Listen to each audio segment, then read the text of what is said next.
In the dimly lit corridors of history, certain tales remain shrouded in mystery and tragedy. Today we journey back in time to the chilling events of February 5, 1940, unraveling the haunting story of a crime that has lingered in the shadows for decades. This is the story of Ann and Margaret Richards. Our story begins in the quaint yet unsuspecting town of Oliver Springs. Nestled in the heart of Tennessee, 30 miles west of Knoxville, it was a place where everyone knew each other, and secrets were hard to come by. Like much of the United States, Tennessee was recovering from the economic challenges of the Great Depression. The state saw increased industrialization, especially with the demand for goods and services during World War II, contributing to the economic growth of the area. And while the nation saw advancements in education and cultural institutions, like many southern states, Tennessee was also subject to Jim Crow laws. Segregation was prevalent, impacting various aspects of daily life, including schools and public facilities. Ann, Margaret, and Mary Richards, three unmarried sisters, lived together in their father's sprawling 18-room mansion on Main Street. While the sisters were still financially well off, having inherited substantial real estate and coal assets from both their father and grandfather, their fortune was starting to dwindle. Their father, William D. Richards, had died 9 years earlier, their mother Margaret just a year prior to the murders. With their only brother Joseph, a twin to Ann, living in Atlanta, Georgia, the sisters were now completely alone in the mansion. Besides the inheritance from their father and grandfather, the sisters did earn their own money. Margaret was a secretary for the Oliver Springs Brickyard, Ann, a bank teller at Oliver Springs Bank. Mary was a third-grade teacher and librarian at the local elementary school.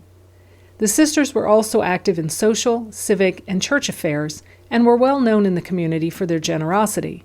It was commonly known that they would hire black children to haul coal, iron linens, and other general chores around the large home. 16-year-old Leonard Powder Brown was one of these children.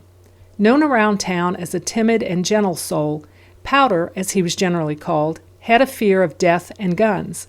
He lived with his aunt and uncle and 15 other children. No photograph of Brown is known to exist.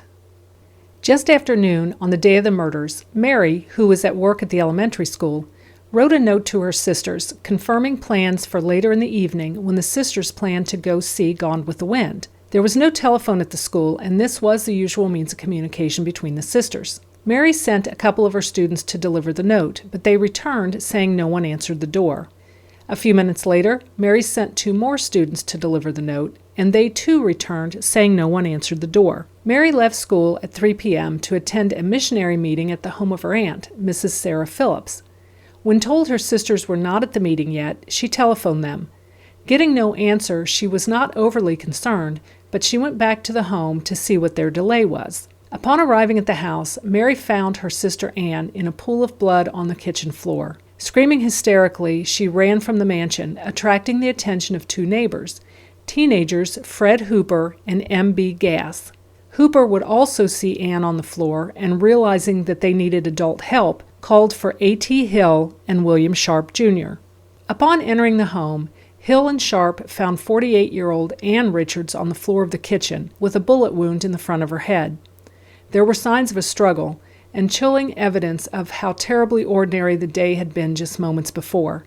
The lunch dishes were in the kitchen sink, and there was a pot of water warming on the stove. A few yards away, laying on the landing of the stairway, was 36-year-old Margaret. She had been shot twice. 1 bullet struck her in the throat, the other in the head. Hairpins and blood near the banisters indicated that she fought her assailant. On the second floor, just a few feet away, was the body of Powder Brown. There were conflicting reports of how his body was positioned, with some reports stating 1 arm was extended through the banisters, and the other reports stating his feet were extended through the banisters. Either way, he had been shot between the eyes, and a .38 caliber pistol lay next to him. Powder burns were found on his face. It is clear from newspaper reports of the time that no real investigation was done in this case.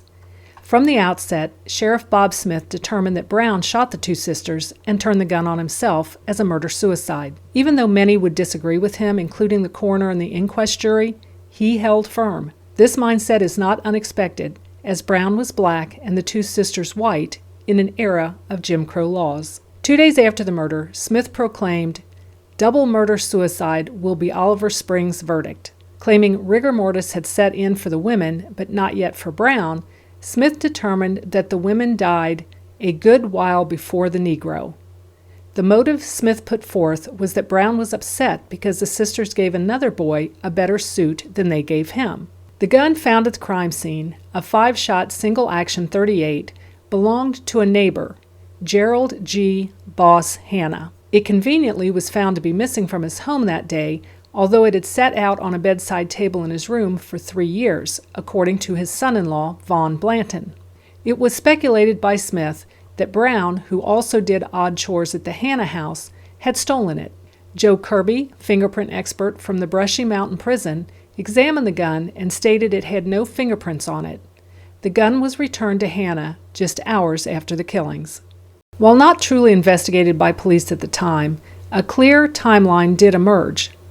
At 11 a.m., lunch had been sent to the school for Mary by her sisters. When Ann was found, evidence, including a stew cup found near her on the floor and water heating on the stove, indicated she was cleaning up after the noon meal. This would put her alive at shortly after noon. Makeup saleswoman Mrs. O.P. Jones told the inquest jury she had gone to the Richards home about 12:20 p.m. and heard someone crying in the house when she knocked on the back door. She also heard some noises but couldn't tell where they were coming from. She then went to the front door and heard 2 white men talking, although she couldn't make out what they were saying. 2 boys sent by Mary in a second attempt to deliver a note to her sisters, Joe Ray Davis and John King, met Jones in the yard. Even though Jones told them no one was answering the door, the boys continued to the house to try to deliver the note. They put their time of arrival at approximately 1 p.m. Several days later, when questioned, Davis stated, "Just as I knocked, I heard the most awful crying. The telephone was ringing and the radio playing, but I could hear them crying. I was scared. I looked in the cellar and saw someone pass a light." Apparently, he never shared this information with Mary, only stating that no one answered the door and the note could not be delivered. Shortly after 3 p.m., Mary would find Ann deceased on the kitchen floor. This timeline clearly indicates the time of the killings to be between noon and 3 p.m. Even though Sheriff Smith continued to stick to his conclusion that Brown was the murderer, Coroner Joe Wilson convened an all-white Anderson County coroner's jury on February 13, 1940, with Mary and the sister's brother Joe in attendance, along with 28 witnesses who testified. After 5 hours of testimony, the panel cleared the teenager and concluded the 3 victims met their deaths at the hands of parties unknown, despite the sheriff's insistence that it was Brown.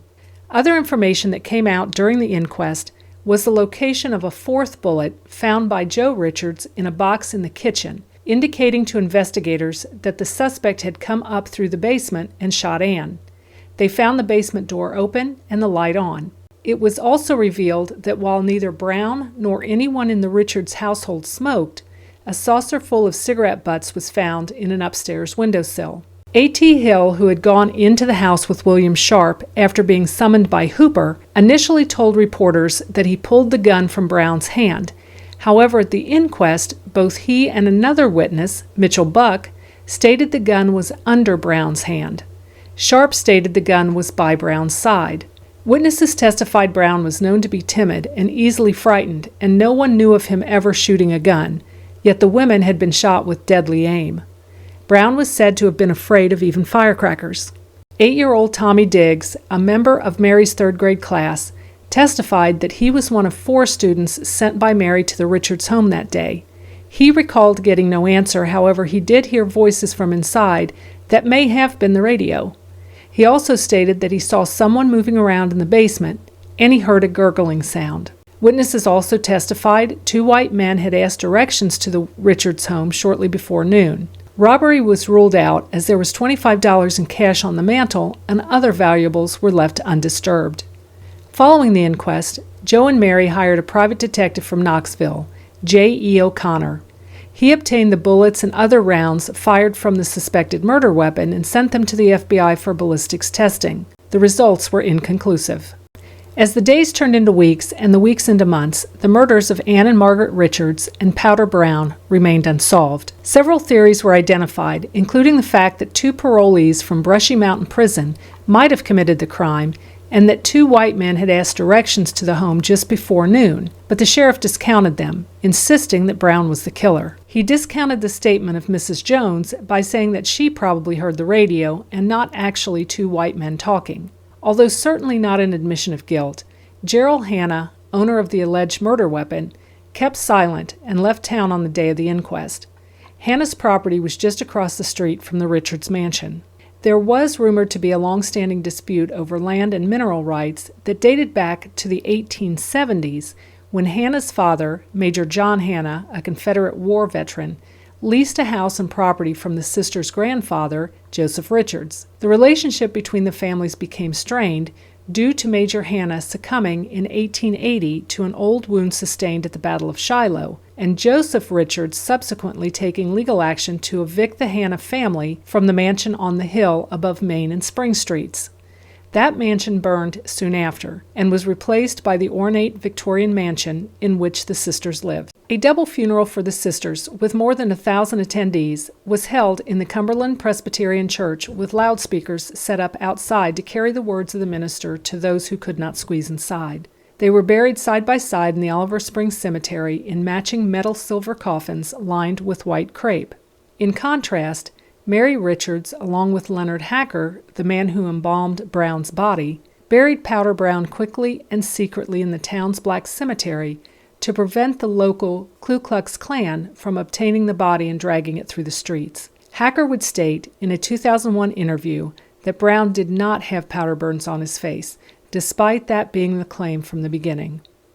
Mary Richards would never return to the mansion, leaving Oliver Springs to live with her brother Joe in Atlanta until her death in 1994 at the age of 93. In 2001, the case would be reopened, and then Chief Paul Massengill would eventually exonerate Brown. Massengill claims a witness finally came forward with information about 2 men seen spying on the house the day before the murders. Could this be the 2 ex-cons or the 2 white men asking for directions to the Richards home that were discounted by the sheriff in 1940? This new witness has never been publicly identified. Massengill also identified who he believes was involved. While their names are publicly available, I have chosen not to name them, as they are long deceased and have never been formally charged. These 2 men were members of the Oliver Springs community who Massengill theorized were hired by a cousin to kill the sisters over a land dispute. Massengill claims this cousin was upset because she lost a lawsuit against the sisters in 1936 in a dispute over land containing the town's noted mineral springs. I disagree with this theory. My research indicates that this lawsuit, which began in 1937 and was settled 3 months prior to the killings, with Margaret, Mary, Ann, and Joseph receiving just 15 acres in the mansion as their share of the property. Their cousins on the John Richards side retained the other property. Additionally, Margaret and Ann were ordered to pay $875 in settlement to the cousins. The dispute was over 700 acres left to the children of John R. and William D. Richards, along with an additional 2,000 acres left to the family by their grandfather, Joseph Richards. The wills of the 2 brothers, who had joint partnership, stated that the land was to be divided equally. It seems to me that receiving only 15 acres as their share and having to pay a monetary settlement put the sisters on the losing end of the settlement. The mansion the Richards sisters lived in was destroyed by fire in 1947. Harvey's furniture was built in its place. Employees and customers have claimed to witness a female apparition wearing a 40s-style dress and have often heard voices from unknown origins throughout the building. Claims of paranormal activity in the old mansion actually date back to 1940. Mrs. O.P. Jones, the makeup saleswoman who went to the mansion on the day of the murders, stated publicly in 1940, "It has been reported by a lot of people around here that that house is haunted." The mystery surrounding the tragic deaths of Ann and Margaret Richards and Powder Brown seems destined to remain unsolved. With the passage of time, those intimately involved with the events of that fateful day are long gone, leaving behind a void of first-hand knowledge. As the evidence has faded into obscurity, we are left only with a tapestry of theories, weaving a narrative that defies resolution. Don't forget to like, subscribe, and share your thoughts in the comments below. Until next time, stay curious, stay vigilant, and may the truth reveal itself in the shadows.